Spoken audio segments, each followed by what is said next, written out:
রবীন্দ্রনাথ ঠাকুরের সোনার তরী, কাজী নজরুল ইসলামের সাম্যবাদী এবং কায়কোবাদের আজান কবিতা। এখানে নির্দিষ্ট করে কবিতার আলোচনায় যাওয়ার পূর্বে কিছু প্রাসঙ্গিক কথা আমরা বলতে চাই। প্রথমত যেটা বলবো সেটা হচ্ছে বাংলা সাহিত্যের প্রাচীনতম আঙ্গিক হচ্ছে কবিতা। আমরা ইতিপূর্বে জেনেছি সাহিত্যের একেবারে প্রাচীনতম নিদর্শন যেটা চর্যাপদ, সেটা কবিতা। এর পরবর্তীতে মধ্যযুগের সাহিত্যগুলোও কবিতা। আমরা বলেছি নট অনলি বাংলা সাহিত্য বাট অলসো পৃথিবীর যে কোনো সাহিত্যের প্রাচীনতম আঙ্গিক হচ্ছে কবিতা। অর্থাৎ সাহিত্য পরিবারে প্রথম যে শাখাটির মাধ্যমে সাহিত্যের শুভ সূচনা হয়েছিল সেটা হচ্ছে কবিতা। তো আমরা বলেছি যে আমাদের সাহিত্যে আধুনিক যুগের যে সূচনার পর থেকেই গদ্য নির্ভর সাহিত্যগুলো, উপন্যাস, নাটক, প্রবন্ধ, ছোট গল্প, এগুলোর যাত্রা শুরু হয়েছিল। কিন্তু কবিতা সেই শুরু থেকেই কিন্তু আছে। সুতরাং কবিতা সাহিত্যের অনেক প্রাচীনতম এবং জনপ্রিয়তম একটা শাখা হচ্ছে কবিতা। তো আমাদের বাংলা সাহিত্যে যারা কবিতায় বিশেষ অবদান রেখেছেন, বাংলা সাহিত্যকে বিশ্ব দরবারে হচ্ছে পৌঁছে দেওয়ার জন্য, অধিষ্ঠিত করার জন্য যারা ভূমিকা রেখেছেন, তাদের মধ্যে মাইকেল মধুসূদন অন্যতম, রবীন্দ্রনাথ, কাজী নজরুল, কায়কোবাদের অবদানও উল্লেখযোগ্য। তো আমরা আজকে প্রথমত রবীন্দ্রনাথের কবিতাটা দিয়েই একটু শুরু করব। রবীন্দ্রনাথ ঠাকুর তিনি 1941-এ মৃত্যুবরণ করেছেন, 1861-তে জন্মগ্রহণ করেছেন। তিনি বাংলা সাহিত্যের একজন মহীরুহ ব্যক্তিত্ব বা মহীরুহ একজন সাহিত্যিক। সাহিত্য সংস্কৃতির সব শাখায় তিনি বীরদর্পে পদচারণা করেছেন এবং বাংলা সাহিত্যকে বিশ্ব সাহিত্যের দরবারে প্রতিষ্ঠিত করার জন্য তার অবদান সর্বাগ্রে হচ্ছে বলে আমরা মন্তব্য করতে পারি। রবীন্দ্রনাথ উপন্যাসিক, নাট্যকার, গল্পকার, প্রাবন্ধিক, জীবনীকার, অভিনেতা, তারপরে সুরকার, গীতিকার, তারপরে দার্শনিক, সাংবাদিক, বুদ্ধিজীবী, শিক্ষাবিদ, সাহিত্য, সংস্কৃতি, ধর্ম, দর্শন ইত্যাদি বিষয়ে তার উল্লেখযোগ্য অবদান কিন্তু আছে।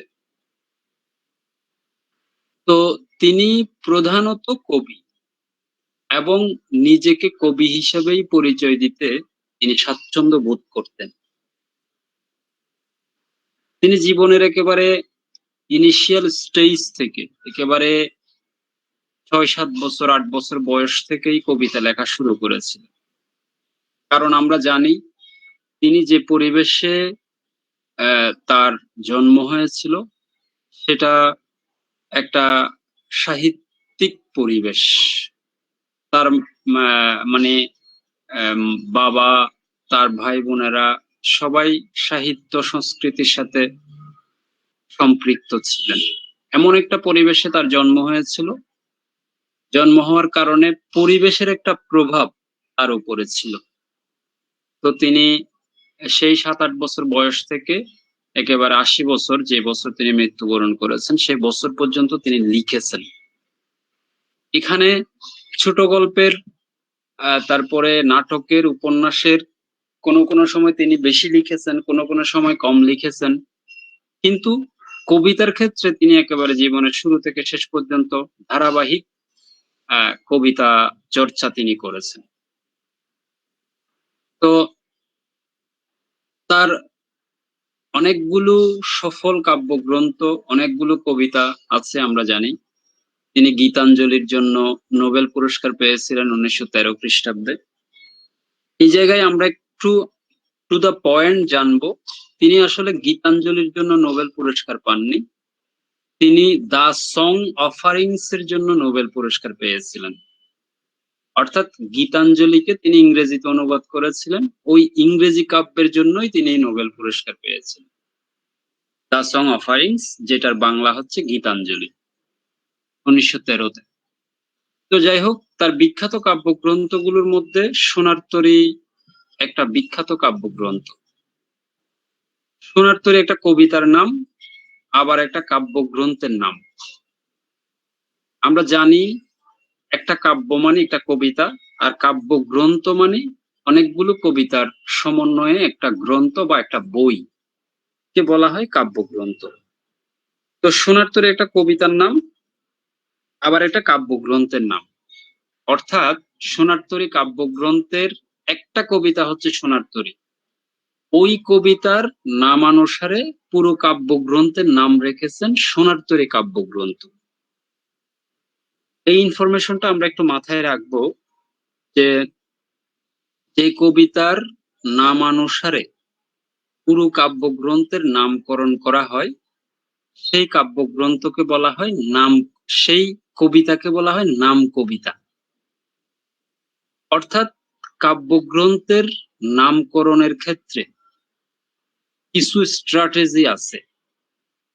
একটা স্ট্র্যাটেজি হচ্ছে এরকম, কবির কাছে ওই কাব্যগ্রন্থের যে কবিতাটি সবচেয়ে বেশি প্রিয়, তার কাছে সবচেয়ে বেশি তাৎপর্যপূর্ণ, এবং তিনি মনে করেন যে যে কবিতাটি পুরো কাব্যগ্রন্থের বিষয়বস্তুর রিপ্রেজেন্ট করতে পারবে, সেই কবিতার নামানুসারে তিনি পুরো কাব্যগ্রন্থের নামকরণ করেন। এবং যে কবিতার নামানুসারে পুরো কাব্যগ্রন্থের নামকরণ করেন সেটাকে বলা হয় নাম কবিতা। সুতরাং সোনার তরী একটা কবিতা, সোনার তরী একটা কাব্যগ্রন্থের নাম, আবার সোনার তরী হচ্ছে একটা নাম কবিতা। কারণ এই কবিতার নামানুসারে পুরো কাব্যগ্রন্থের তিনি নাম রেখেছেন সোনার তরী কাব্যগ্রন্থ।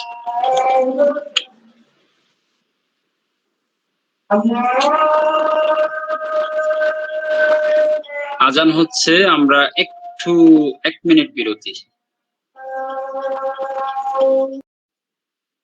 আমরা কবিতার অনেক ধরনের শ্রেণী বিভাগ আছে।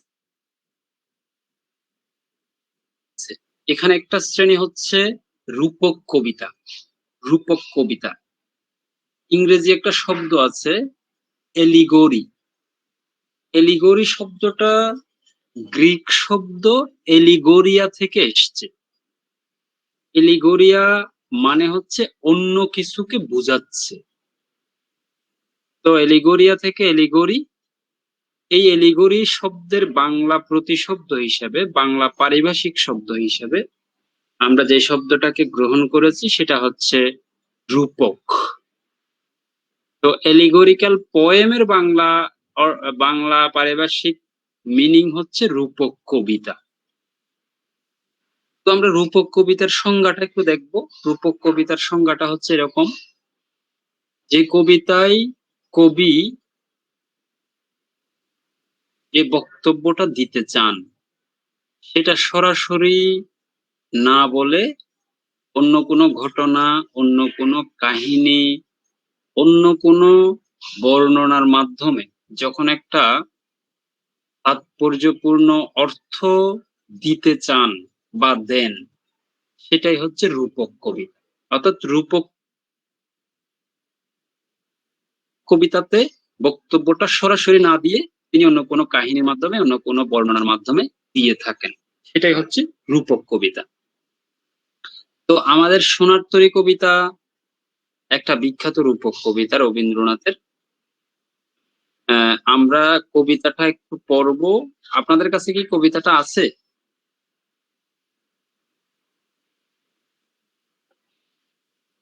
কবিতাটা নেই, আপনারা গুগলে চার্জ দিলে এই কবিতাটা পেয়ে যাবে। তো আমরা একটু পড়ছি, আপনারা একটু শুনেন। কবিতার নাম সোনার তরী। লেখক তো আমরা বলছি রবীন্দ্রনাথ ঠাকুর। কবিতা সেরকম: গগনে গর্জে মেঘ, ঘন বর্ষা, কূলে একা বসে আছি নাহি ভরসা, রাশি রাশি ভাড়া ভাড়া ধান কাটা হলো সারা, ভরা নদী ক্ষুরধারা খরপরসা, কাটিতে কাটিতে ধান এলো বর্ষা। আচ্ছা, একখানি ছোট ক্ষেত আমি একলা, চারিদিকে বাঁকা জল করিছে খেলা, পরপারে দেখি আঁকা তরু ছায়া মসি মাখা, গ্রামখানি মেঘে ঢাকা প্রভাত বেলা, এপারেতে ছোট ক্ষেত আমি একলা, গান গেয়ে তরিবে কে আসে পারে, দেখে যেন মনে হয় চিনি ওহারে, ভরা পালে চলে যায় কোনো দিকে নাহি চাই, ঢেউগুলো নিরুপায় ভাঙে দুধারে, দেখে যেন মনে হয় চিনি ওহারে।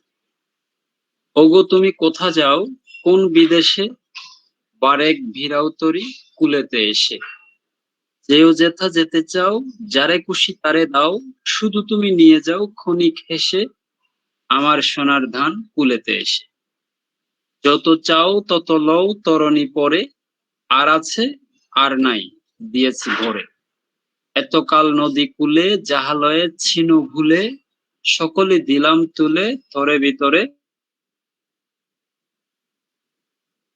এখন আমারে লৌহ করুণা করে, ঠাই নাই ছোট সে তরি, আমার এই সোনার ধানে গিয়াছে ভরি, শ্রাবণ গগন ঘিরে ঘন মেঘ ঘুরে ফিরে, শূন্য নদীর তীরে রহিন পড়ি, যাহা ছিল নিয়ে গেল সোনার তরী। এই হচ্ছে কবিতাটা। আমরা প্রথমত কবিতাটার কাহিনীটা উদ্ধার করব। কাহিনীটা হচ্ছে এরকম: আমরা দেখতে পাচ্ছি যে আকাশে মেঘ গর্জন করছে, ঘন বর্ষাকাল, মুষলধারে বৃষ্টি হচ্ছে, তারপরে কূলে একজন কৃষক একা একা বসে আছেন। তিনি সারা বছরের তার কষ্টার্জিত যে ফসল ধান কেটে কেটে তরে ভিতরে সাজিয়ে রেখেছেন। তারপরে আহ এরকম একটা অবস্থা। তারপরে বলা হচ্ছে একখানি ছোট ক্ষেত আমি একলা, চারিদিকে বাঁকা জল করিছে খেলা। একটা ছোট্ট ক্ষেত, মানে একটা দ্বীপ সদৃশ, অনেকটা দ্বীপের মতো একটা ছোট্ট ক্ষেত, চারিদিকে বাঁকা জল, মানে চারিদিকে সমুদ্র ধরেন বা সাগর বা পানি, বাঁকা জল করিছে খেলা। ওখান থেকে দেখা যাচ্ছে পরপারে দেখি আঁকা তরু ছায়া মসি মাখা, অনেকটা কালেমা যুক্ত অস্পষ্ট একটা গ্রাম অনেক দূরে দেখা যাচ্ছে। তারপরে একখানি গ্রামখানি মেঘে ঢাকা প্রভাত বেলা, এপারেতে ছোট ক্ষেত আমি একলা।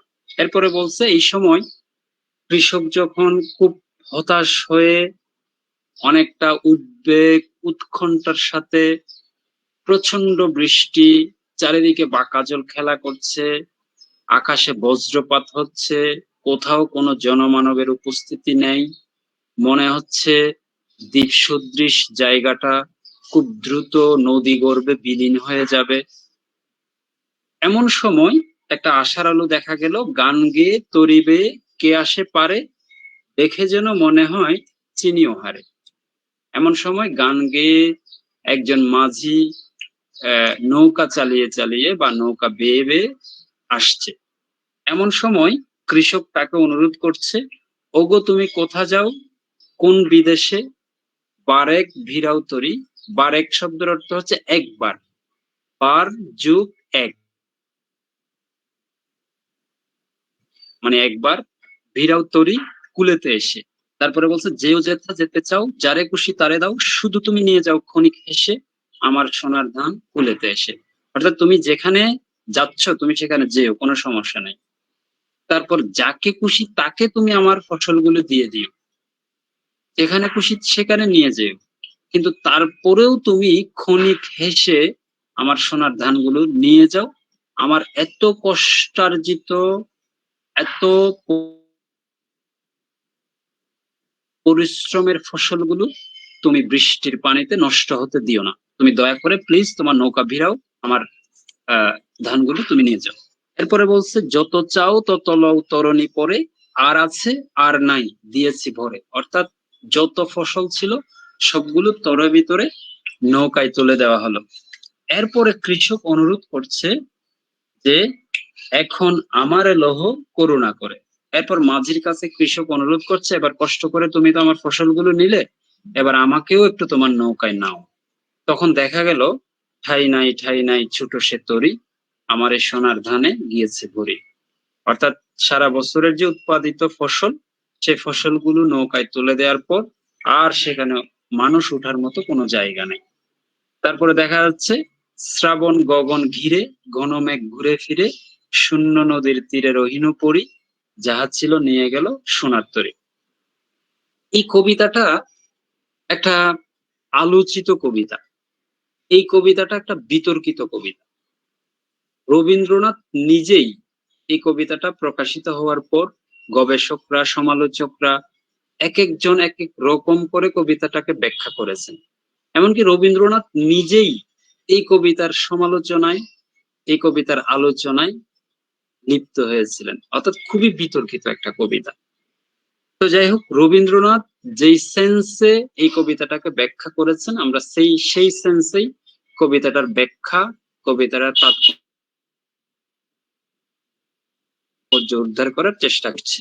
তো আমরা বলেছি যে রূপক কবিতায় কবি তার বক্তব্যটা সরাসরি দেন না, অন্য কোনো কাহিনী, অন্য কোনো ঘটনা, অন্য কোনো দৃশ্য বর্ণনার মধ্য দিয়ে তিনি একটা তাৎপর্যপূর্ণ, তিনি একটা রূপক আশ্রয় মিনিং দিতে চান। তো আমরা এই কবিতার সরাসরি কাহিনীটা পেলাম। একটা কথা এখানে আমরা মাথায় রাখবো, রূপক আশ্রয়ী সাহিত্যে দুই ধরনের অর্থ থাকে। একটা হচ্ছে সরাসরি অর্থ, আর একটা হচ্ছে ব্যাখ্যাধর্মী অর্থ, বিশ্লেষণধর্মী অর্থ, তাৎপর্যপূর্ণ অর্থ। তো আমরা এই কবিতার সরাসরি কাহিনীটা পেয়ে গেলাম যে একজন কৃষক, তিনি সারা বছরের তার কষ্টের ফসলগুলো, ধানগুলো কেটে তার ভূমিতে অত্যন্ত উদ্বেগ উৎকণ্ঠার সাথে বসে আছে। চারিদিকে প্রচন্ড কাজল খেলা করছে, তারপরে আকাশে বজ্রপাত হচ্ছে, তারপরে কোথাও কোনো জনমানবের উপস্থিতি নেই, তারপরে মুষলধারে বৃষ্টি হচ্ছে, তারপরে মানে জায়গাটা অনেকটা দ্বীপের মতো, ছোট্ট একটা জায়গা, মনে হচ্ছে খুব দ্রুত নদীর সাথে বিলীন হয়ে যাবে। তারপরে পরপারে একটা অস্পষ্ট গ্রাম দেখা যাচ্ছে। এরকম একটা নিঃসহায়, একটা হতাশাপূর্ণ পরিস্থিতিতে একটা আশার আলো তিনি দেখতে পেলেন। একজন মাঝি নৌকা নিয়ে আসছেন। তখন তাকে চেনাও লাগছে, আবার অচেনাও সে। সেই মাঝিকে কৃষক অনুরোধ করেছে, তোমার নৌকা ভিড়াও, আমার ধানগুলো তুমি নিয়ে যাও, আমার ধানগুলো তুমি নষ্ট হতে দিও না। ধানগুলো যখন থরে ভিতরে তার নৌকায় তুলে দেওয়া হলো, তখন কৃষক তাকে অনুরোধ করছে যে এবার তাকেও যেন একটু নেওয়া হয় তার নৌকাতে। তখন দেখা গেল, ঠাই নাই ঠাই নাই ছোট সে তরি, আমার এই সোনার ধানে। অর্থাৎ কৃষকের যে সোনার ধানগুলো, এখানে সোনার সাথে ধানের উপমা দেওয়ার কারণ হচ্ছে, আমরা যারা বাঙালি বা পৃথিবীতে যে আহ মানে বস্তুগুলো আছে, মূল্যবান যে বস্তুগুলো আছে, মূল্যবান যে আহ মানে দ্রব্যগুলো আছে, এগুলোর মধ্যে সোনা অনেক পরিচিত এবং দামি আমাদের কাছে। এই জন্য ধানকে সোনার সাথেই তুলনা করা হয়েছে। যদিও পৃথিবীতে সোনার চেয়েও দামি কি কি যেন ডায়মন্ড টাইমন্ড আরো অনেক কিছু আছে, কিন্তু আমাদের কাছে দুইটা কারণে স্বর্ণ দামি। একটা হচ্ছে আমাদের কাছে কমন, হ্যাঁ, আর একটা হচ্ছে মানে মানে টাকার অর্থে দামি, আবার আবার আরেকটা অর্থ হচ্ছে আমাদের কাছে পরিচিত দামি জিনিস। এই দুইটা কারণে স্বর্ণের সাথে, সোনার সাথে ধানকে তুলনা করা হয়েছে। তো স্তরের ভিতরে তার সোনার ধানগুলো তুলে দেওয়া হয়েছে, কিন্তু দেখা গেছে পরবর্তীতে সে যখন অনুরোধ করছে তাকেও একটু নেওয়ার জন্য, কিন্তু কোনোভাবেই সেই নৌকা তার কোনো জায়গা নেই। তখন দেখা গেছে শ্রাবণ গগন ঘিরে ঘন মেঘ ঘুরে ফিরে শূন্য নদীর তীরে, শূন্য নদীর তীরে রহিনু পরি, যাহা ছিল নিয়ে গেল সোনার তরী। অর্থাৎ যে কৃষক ওখানে যে পড়েছিল বা পড়ে আছে, এটার মধ্য দিয়ে আমরা এটা বুঝতে পারছি যে খুব দ্রুত ওই দ্বীপসদৃশ জায়গাটা সহ কৃষক কিন্তু মানে কালের গর্ভে হারিয়ে যাবে, অর্থাৎ নিরুদ্দেশ হয়ে যাবে, তার অস্তিত্ব বিলীন হয়ে যাবে। এই হচ্ছে সাদামাটা কাহিনী। আমরা এবার তাৎপর্যপূর্ণ কাহিনীটা, তাৎপর্যপূর্ণ অর্থটা একটু উদ্ধার করার চেষ্টা করব।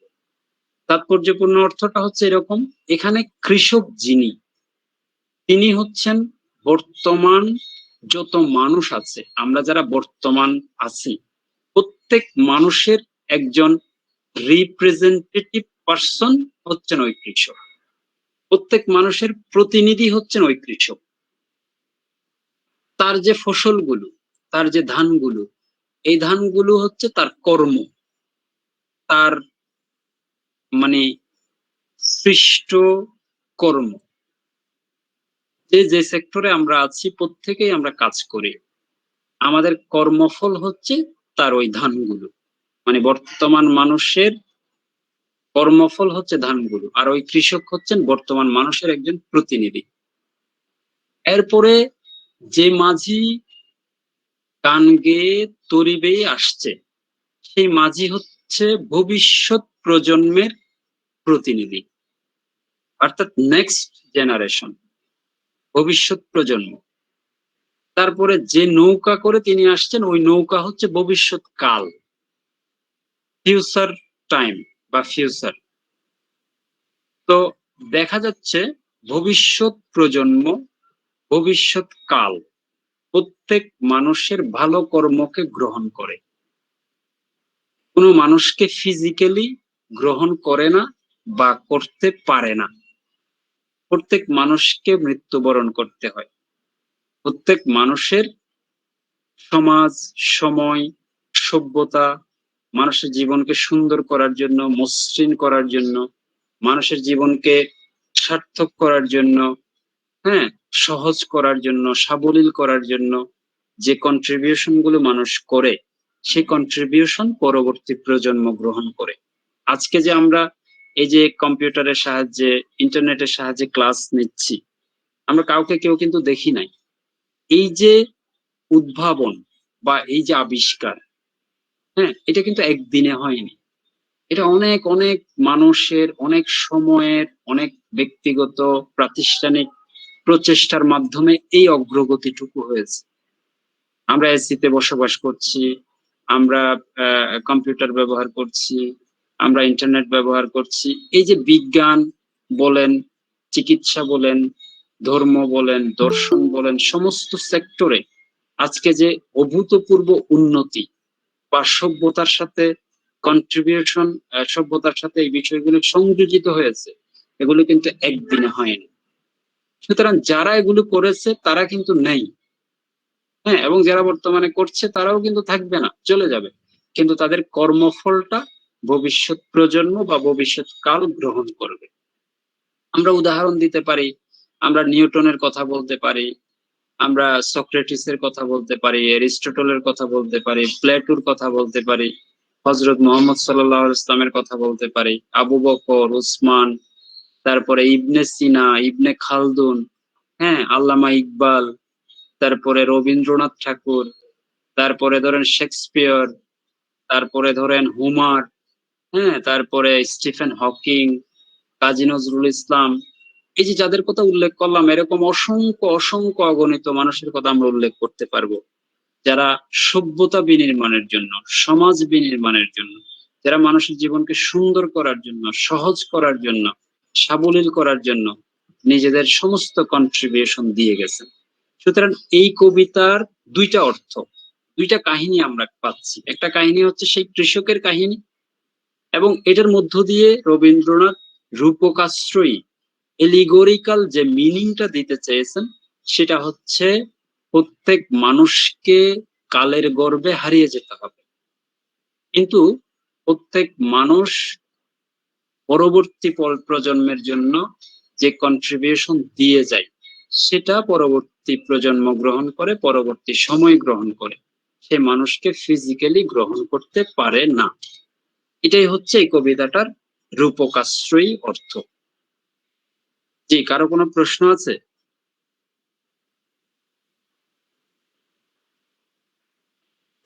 না স্যার। আপনারা কি বুঝেছেন? আমার কথা শুনেছেন? সবাই শুনেছেন? কোনো সমস্যা তো ছিল না? জি স্যার। আচ্ছা, ঠিক আছে। তো এখানে আমি আপনাদেরকে একটু একটু কয়েকটা বিষয় বলে রাখতে চাই। যেমন ধরেন, আমরা প্রশ্ন করতে পারি এরকম, রূপক কবিতার সংজ্ঞা দাও। রূপক কবিতা হিসেবে সোনার তরীর সার্থকতা নিরূপণ করো। এভাবে যদি আমরা বলি, তাহলে আপনি রূপক কবিতার একটা সংজ্ঞা দিবেন। এখানে রূপক কবিতার সংজ্ঞা দাও, এই পার্টের জন্য কিন্তু একটা নম্বর বরাদ্দ থাকবে। সুতরাং আপনি রূপক কবিতার একটা নির্দিষ্ট সংজ্ঞা প্রথমেই দিবেন, তারপর ওই সংজ্ঞা অনুযায়ী কবিতাটাকে মূল্যায়ন করবেন। এরকম হতে পারে। আবার আমরা এরকমও বলতে পারি, সোনার তরী কবিতার রূপক কবিতা হিসেবে সোনার তরীর মূল্যায়ন করো। আমরা রূপক কবিতার সংজ্ঞা দাও, এই কথাটা নাও বলতে পারি। কিন্তু এখানেই অনেকেই ভুল করেন, যে রূপক কবিতার সংজ্ঞা দাও এই কথাটা না বললে অনেকেই রূপক কবিতার সংজ্ঞা দেন না। কিন্তু আপনারা এই বিষয়ে সচেতন থাকবেন, রূপক কবিতার সংজ্ঞা আপনার কাছে চাওয়া না হলেও আপনি অবশ্যই আগে রূপক কবিতার সংজ্ঞাটা দিবেন। কারণ আপনি যেই স্ট্যান্ডার্ডটি সামনে রেখে, যে মানদণ্ড সামনে রেখে কবিতাটাকে মূল্যায়ন করবেন, সেই বিষয়টা আগেই ক্লারিফাই করতে হবে। এই বিষয়টা আগেই পরিষ্কার করতে হবে যে আসলে রূপক কবিতাটা কি জিনিস বা কেমন। বুঝতে পেরেছি আমি? জি স্যার। Thank you. আপনারা তাহলে প্রস্তুতি, কলম মোবাইল, আপনারা তাহলে প্রস্তুতি নিতে থাকেন। যদি কোনো প্রশ্ন পরবর্তীতে আপনাদের জেগে থাকে বা দরকার হয়, নেক্সট ক্লাসে বলা যাবে, অসুবিধা নেই। এরপর আমরা মাইকেল মধুসূদন দত্তের একটা কবিতা বঙ্গভূমির প্রতি, এই কবিতাটা একটু আলোচনা করতে চাই। আমি একটু গুগল থেকে কবিতাটা বের করছি। বঙ্গভূমির প্রতি,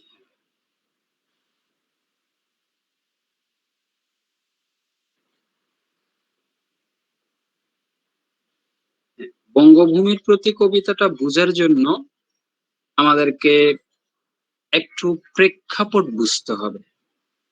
প্রেক্ষাপটটা হচ্ছে এরকম, এই কবিতার রচয়িতা মাইকেল মধুসূদন দত্ত, আমরা জানি। মাইকেল মধুসূদন দত্ত বাংলা সাহিত্যের মানে অন্যতম গুরুত্বপূর্ণ একজন লেখক। বিশেষ করে বাংলা সাহিত্যে প্রকৃত আধুনিকতা যার হাত ধরে এসছে, তিনি হচ্ছেন মাইকেল মধুসূদন দত্ত। তিনি আমাদের সাহিত্যের প্রায় সবগুলো শাখায় প্রথম সার্থক কন্ট্রিবিউশন হচ্ছে মাইকেল মধুসূদন দত্তের। যেমন আমরা যদি প্রথমত বলি, প্রথম মহাকাব্য, সার্থক মহাকাব্য যিনি লিখেছেন তিনি হচ্ছেন মাইকেল মধুসূদন। তারপরে সার্থক প্রহসন যিনি লিখেছেন তিনি হচ্ছেন মাইকেল মধুসূদন। প্রথম সার্থক ট্র্যাজেডি যিনি লিখেছেন তিনি হচ্ছেন মাইকেল মধুসূদন। প্রথম সার্থক সোনেট যিনি লিখেছেন অথবা চতুর্দশ পদী কবিতা যিনি লিখেছেন তিনি হচ্ছেন মাইকেল মধুসূদন। প্রথম কমেডি, হ্যাঁ, অর্থাৎ যেটাকে আমরা বলি মিলনাত্মক নাটক, সেই কমেডি প্রথম সার্থক লিখেছেন মাইকেল মধুসূদন দত্ত। তার সাহিত্যে আঙ্গিকগত যেমন বৈচিত্র্য আছে, ঠিক তেমনি ভাবে বিষয়বস্তুর ব্যাপক গভীরতা আছে। তো যাই হোক, মাইকেল মধুসূদন দত্ত তিনি হিন্দু কলেজের শিক্ষার্থী ছিলেন। হ্যাঁ, তো হিন্দু কলেজের শিক্ষার্থী যখন ছিলেন তখন তিনি পাশ্চাত্য অনেক শিক্ষকের সংস্পর্শে এসেছিলেন। ওই সময় তার মনের মধ্যে একটা বিশাল বাসনা তৈরি হয়েছিল, একটা উচ্চাকাঙ্ক্ষা, একটা হাই অ্যাম্বিশন তার মধ্যে তৈরি হয়েছিল যে তিনি পৃথিবী বিখ্যাত একজন লেখক হবেন। এই অ্যাম্বিশন থেকে তিনি কি করেছিলেন, তিনি বাংলা ভাষা ত্যাগ করে ইংরেজি ভাষায় সাহিত্য চর্চা শুরু করেছিলেন। তিনি ভারত ছেড়ে ইউরোপে পাড়ি জমিয়েছিলেন। তিনি হিন্দু ধর্ম ত্যাগ করে খ্রিস্ট ধর্ম গ্রহণ করেছিলেন। এই সবগুলো কাজ করেছিলেন তিনি মূলত হচ্ছে একজন বিখ্যাত লেখক হবেন, পৃথিবী বিখ্যাত একজন কবি হবেন, এই টার্গেট থেকে। তো তিনি ইউরোপে যখন চলে গিয়েছিলেন, একটা নির্দিষ্ট সময় পরে তার মধ্যে একটা বোধোদয় ঘটেছিল, তার মধ্যে অনুশোচনা তৈরি হয়েছিল। তিনি প্রত্যাবর্তন করেছিলেন, তিনি মানে রিট্রিট করেছিলেন, যে তিনি উপলব্ধি করতে পেরেছিলেন যে আসলে নিজের মায়ের ভাষায় রচনা লিখে, সাহিত্য রচনা করে যে পরিমাণ তৃপ্তি পাওয়া যায়, সেটা অন্য কোনো ভাষায় রচনা করে সেই তৃপ্তিটুকু পাওয়া যায় না। এবং বাংলা ভাষায়ও সাহিত্য রচনা করে পৃথিবী বিখ্যাত হওয়া সম্ভব। এবং বাংলা ভাষায়ও অনেক মণিমুক্তা মাণিক্য আছে, এরকম স্বীকার তিনি করেছিলেন। সেই অনুশোচনা থেকে তিনি বেশ কিছু মানে দেশাত্মবোধক কবিতা তিনি রচনা করেছিলেন। সেই কবিতাগুলোর মধ্যে একটা অন্যতম দেশাত্মবোধক কবিতা হচ্ছে বঙ্গভূমির প্রতি। আমরা বঙ্গভূমির প্রতি কবিতা সম্পর্কে যে কোনো ধরনের উত্তর যখন করতে যাব, তখন কিন্তু এই প্রেক্ষাপট অবশ্যই আমাদেরকে উল্লেখ করে নিতে হবে, এবং এই প্রেক্ষাপট আমাদের জানা থাকতে হবে। কারণ কোন ধরনের পরিস্থিতিতে, কোন ধরনের প্রেক্ষাপটে তার কলম থেকে, তার মানসপট থেকে এই ধরনের কথাগুলো বের হয়েছিল, সেটা যদি আমার কাছে ক্লিয়ার না থাকে, তাহলে আমি কবিতাটা বুঝবো না এবং সুন্দর করে গুছিয়ে বুঝিয়ে কবিতাটাকে ব্যাখ্যা করতে পারবো না। এই জন্য আমাদের কাছে প্রেক্ষাপটটা অবশ্যই ক্লিয়ার থাকতে। এরপর আমরা দেখব বঙ্গভূমির প্রতি কবিতাটা আমি বের করেছি, আপনারা বের করতে পারেন। আপনারা যারা পিসিতে, তারপরে অ্যান্ড্রয়েড সেটে গুগলে সার্চ দিলেই কবিতাটা আপনি পেয়ে যাবেন। তো এই কবিতাটাতে মাইকেল মধুসূদন বঙ্গভূমির প্রতি, মাতৃভূমির প্রতি, বঙ্গভূমিকে অনেকটা, মাতৃভূমিকে অনেকটা তিনি মায়ের সাথে তুলনা করেছেন। এবং মায়ের কাছে সন্তান যেমন যে কোনো বিষয়, যে কোনো জিনিস চেয়ে নিরাশ হয় না, ঠিক তেমনি ভাবে জন্মভূমিকে, মাতৃভূমিকে মায়ের সাথে তুলনা করে তার মায়ের কাছে তিনি কিছু বিষয় ভিক্ষা প্রার্থনা করেছেন। আমরা একটু দেখব। তিনি বলছেন, রেখো মা দাসেরে মনে, এই মিনতি করি পদে।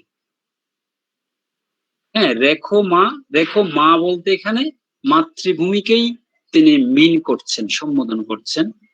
দাসেরে মনে, দাসেরে বলতে নিজেকে দাস হিসেবে, অর্থাৎ তার মায়ের দাস হিসেবে নিজেকে উল্লেখ করে তার মায়ের কাছে অনুরোধ করছে, রেখো মা দাসেরে মনে, এই মিনতি করি পদে। করি পদে মানে এই রিকোয়েস্ট, এই আবেদন তোমার পদ মানে পা, তোমার পা স্পর্শ করে, পা ছুঁয়ে, তোমার চরণ স্পর্শ করে তোমার কাছে অনুরোধ করছি, মানে এই দাসকে তুমি একটু মনে রেখো। সাধিতে মনের স্বাদ ঘটে যদি পরমাদ, অর্থাৎ মনের স্বাদ পূরণ করার জন্য ঘটে যদি পরমাদ মানে কোনো অন্যায় হয়, কোনো ত্রুটি হয়, মানে আমি আমার মনের স্বাদ, মনের ইচ্ছা পূরণ করার জন্য যে ত্রুটি করেছি, যে বিচ্যুতি করেছি, যে অন্যায় করেছি, সেটার কথাই তিনি উল্লেখ করছেন। সাধিতে মনের স্বাদ ঘটে যদি পরমাদ, মধুহীন করোনা গো তব মনকোক নদে। হ্যাঁ, প্রবাসে দৈবের বসে জীব তারা যদি খসে, এ দেহ হতে, এ দেহ আকাশ হতে নাহি ক্ষেত আহে। অর্থাৎ বলছে যে প্রবাসে খুব দৈবের বসে যদি আমার জীব তারা বলতে আমার জীবনের যে মানে পরাণ বা আমার যে মানে আমার শ্বাস যদি বন্ধ হয়ে যায়, অর্থাৎ আমি যদি মৃত্যুবরণ করি দৈবক্রমে হঠাৎ করে, মানে এ দেহ আকাশ হতে নাহি ক্ষেত তাহে, মানে আমার কোনো ক্ষেত নাই, আমার কোনো দুঃখ নাই।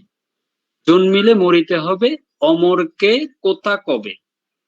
বাংলা সাহিত্যের অনেক বিখ্যাত একটা ডায়লগ, অনেক বিখ্যাত একটা কথা, যদিও খুব চিরন্তন কথা, কিন্তু এত সুন্দর করে প্রথম মাইকেলেই বলেছেন, জন্মিলে মরিতে হবে, অমরকে কোথা কবে। আচ্ছা, চিরস্থির করে নির হাইরে জীবন নদে, কিন্তু যদি রাখো মনে, নাহিমা ডরি সমনে। সমন মানে হচ্ছে মানে গ্রেপ্তারি যে পরোয়ানা, সেটাকে বলা হয় সমন, মানে সমন জারি করে না, গ্রেপ্তারি পরোয়ানা জারি করে। তিনি বলছেন যদি, কিন্তু যদি রাখো মনে, নাহিমা ডরি সমনে, মক্ষিকাও গলে না গো পড়িলে অমৃত হ্রদে। মক্ষিকা শব্দের অর্থ মাছি। মাছি যদি অমৃত হ্রদে, অমৃত মানে মধুর একটা সমুদ্রে যদি মাছিকে ফেলে দেয়া হয়, তখন তার কাছে সেটা কঠিন মনে হয় না, তার কাছে সেটা স্বাভাবিক, ভালো মনে হয়। আর সেই ধন্য নরকুলে, লোকে যারে নাহি বলে, মনের মন্দিরে সদা সেবে সর্বজন। তারপরে বলছে কিন্তু কোন গুণ, কিন্তু কোন গুণ আছে, কোন দন্ত নন নিচে একটা হসন্ত আছে, এই জন্য আমাদেরকে উচ্চারণ করতে হবে কোন। কিন্তু কোন গুণ আছে, যাচিব যে তব কাছে, মানে আমার কি গুণ আছে তোমার কাছে আমি চাইব।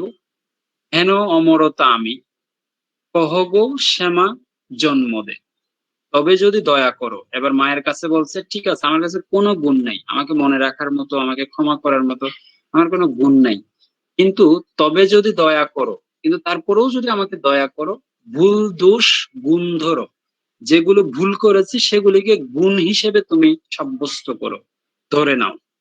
অমর করিয়া বর দেহদাসে সুবর্দে, ফুটি যেন স্মৃতি জলে, মানসে মা যথা ফলে, মধুময় তাম্রস কি বসন্ত কিশোরদে, মানে কি বসন্ত কিশোরতে, শরৎকালে সবসময় যদি তুমি আমাকে তোমার মনে রাখো, তাহলে আমি এখানে যদি মরেও যাই, আমার অকস্মাৎ যদি মৃত্যুও হয়, তাহলে আমার কোনো সমস্যা নেই।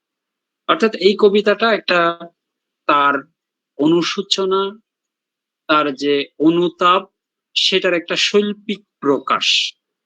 তিনি যে বিখ্যাত হওয়ার জন্য তার ধর্ম ত্যাগ করেছিলেন, তার দেশ ত্যাগ করেছিলেন, তিনি যে বাড়াবাড়ি করেছিলেন, তার নিজের ভাষা ত্যাগ করেছিলেন, সেই জায়গায় তিনি অনুতপ্ত হয়ে, তিনি দুঃখ বোধ করে, তিনি যে প্রত্যাবর্তন করেছিলেন এবং বাংলা ভাষায় কবিতা রচনা করা, বাংলা ভাষায় সাহিত্য রচনা শুরু করেছিলেন, সেই অনুতাপ থেকেই, সেই অনুশোচনা থেকেই।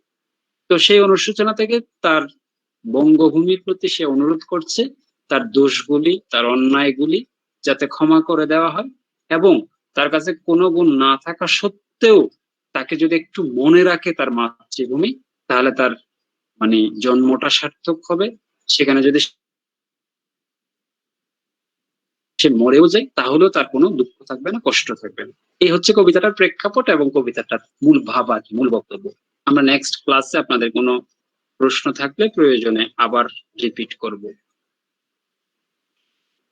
কারো কোনো কথা আছে এখন? ঠিক আছে। তারপরে কাজী নজরুলের সাম্যবাদী একটা কবিতা।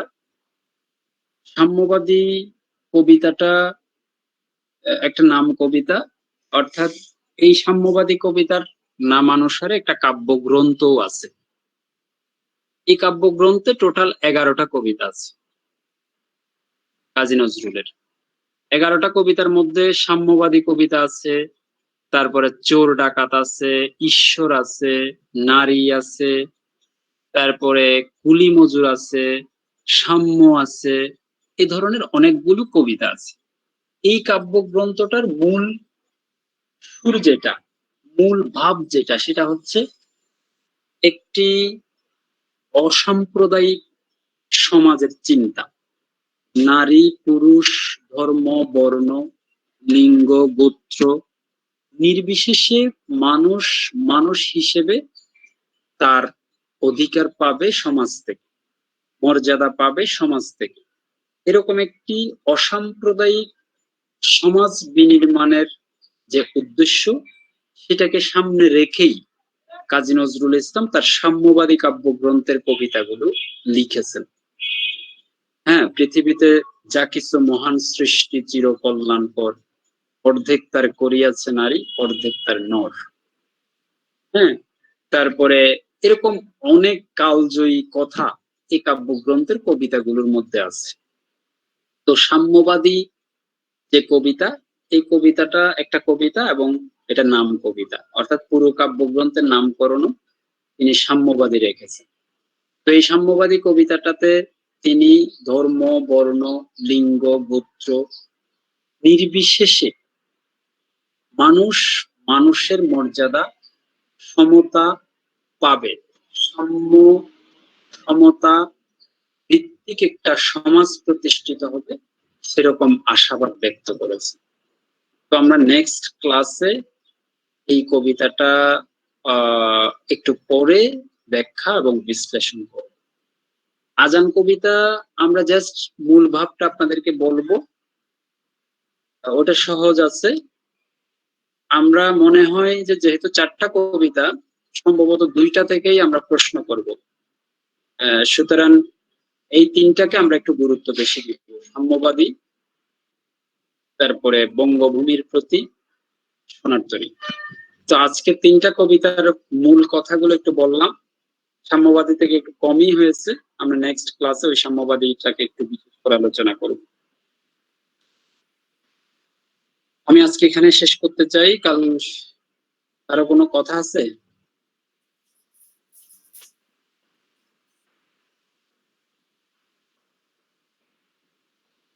না স্যার। হ্যালো তানভীর, তাহলে আপনারা ইউটিউব এবং গুগল থেকে এই 3টা কবিতা আর মূল বক্তব্য মানে পরীক্ষামুখী একটা নোটস করে ফেলবেন। তারপরে সাহিত্যের ইতিহাসের উপর একটা নোট করে ফেলবেন, ঠিক আছে? আর হচ্ছে আজকে আমরা 3টা কবিতার উপর আলোচনা করলাম। ই সেকশনের সাথে সাহিত্যের ইতিহাস বিষয়ক কিছু আলোচনা হয়েছে। যদি কোনো প্রশ্ন থাকে এগুলির উপর আপনারা এখন করতে পারেন, অথবা নেক্সট ক্লাসে করবেন। আমরা নেক্সট ক্লাসে সাহিত্য পার্টটা শেষ করে গ্রামার পার্টে চলে যাব। আরো কোনো কথা আছে? জি স্যার, ঠিক আছে স্যার। হ্যাঁ ঠিক আছে, তাহলে অ্যাটেন্ডেন্স দুইটা একটু প্রিজার্ভ করে রাখবেন তানভীর। হ্যাঁ, জি, থ্যাংক ইউ, সবাই অনেক ভালো থাকবেন। আসসালামু আলাইকুম।